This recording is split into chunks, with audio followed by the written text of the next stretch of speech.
Hey everybody, I'm here today to show you and tell you how to adjust cabinet door hinges. This will be a full tutorial with step-by-step instructions, so let's get right into the video.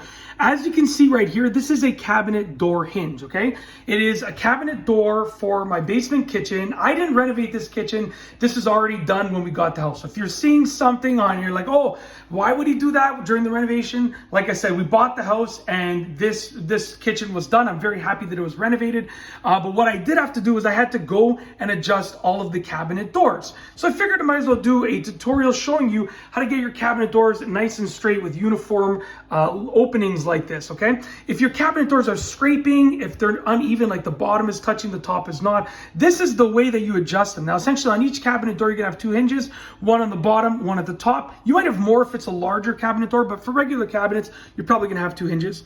And there are different adjustments on different types of hinges, but most of the time, you're gonna find at least two screws like this. Now, these two screws adjust different things. When you turn them clockwise, they make an adjustment in one direction, and counterclockwise will be in a different direction, and they adjust in two separate ways. So there are four adjustments that you can make with these two screws right here. Then I'll show you a little bonus tip towards the end of the video, so stay tuned. Now, as you can see, it's just a Phillips head screwdriver. You could probably use a flathead as well. Now with this one right here, I'm gonna try and focus in. I want you to pay attention to the hinge. I'll go like this so you can see as I'm turning it clockwise. So as I'm turning it clockwise, look at what's happening with the hinge. Are you catching this? So I'm turning it clockwise. I'm trying to hold the camera steady, okay? What's happening is I'm turning it clockwise, okay, is the hinge is actually pulling this way.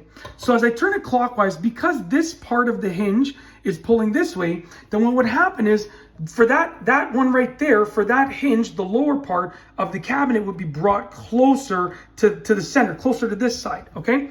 Now, if I were to turn it counterclockwise, I'll try and hold the camera steady again. If I were to turn it counterclockwise, okay, let's get that in there. If I was to turn it counterclockwise, watch that hinge, okay? Can you see what's happening?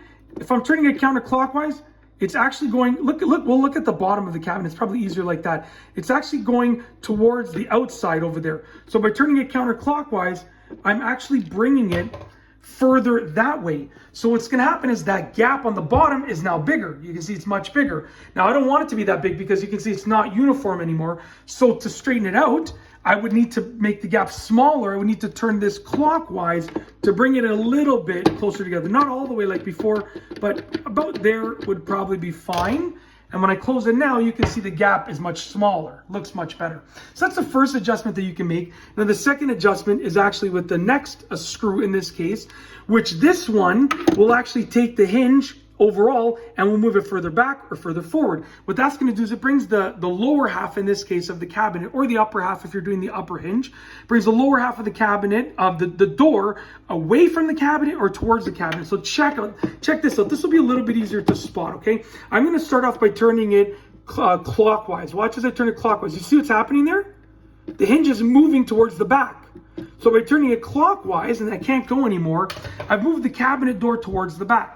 Which, if you're having imbalances in your cabinet door, if it has trouble staying open, staying closed, then that's something you can use, right? So now it closes actually pretty much perfectly. The bottom is closing, the top is not touching based on what it sounds like. So what I would need to do is I would need to pull this forward, okay? And then that would bring the bottom part of the cabinet door forward away from the cabinet itself, which would allow the top and the bottom to close together. So what I'm going to do now is let's get the screw in there. I'm trying to look through the camera. It's really difficult. I'm going to turn this now counterclockwise, and look what's happening with that hinge. I'm bringing it forward, okay? So I'm bringing it forward, and you would keep experimenting, and you can hear now the top is touching, but the bottom is not touching. You can hear that sound, right? I don't want that sound. So I'm going to turn it clockwise a little bit, bring it a little bit further back until we get where we want to be, basically. That should be about right. I think that it was fine before. That's where it was before.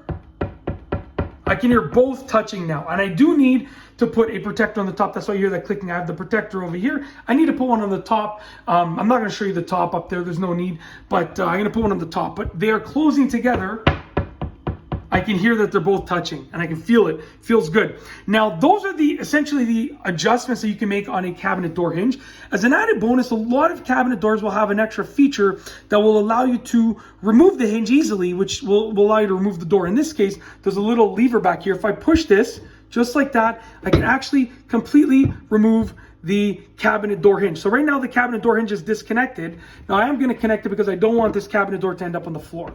But you can just pop it off. There's another screw in there, and that screw, as far as I understand, is to just actually attach this piece to that part of the cabinet door right there. So you can pop this back in. I'm going to do that. Like I said, you should be doing it with 2 hands. Right now I'm only using 1 hand, so I don't want to end up with a cabinet door on the floor.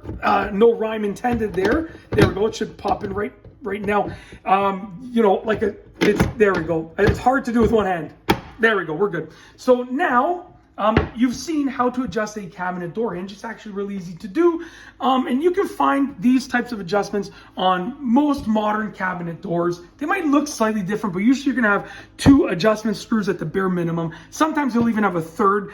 Sometimes even with corner swinging cabinet doors, like the corner cabinet doors that have like 2 cabinet doors with a hinge in the middle, you might have even more adjustment screws to really fine tune it. Now that's it. If you like this video, please be sure to give it a thumbs up. Let me know what you think down below as a comment. And of course, be sure to subscribe for more great videos just like this one.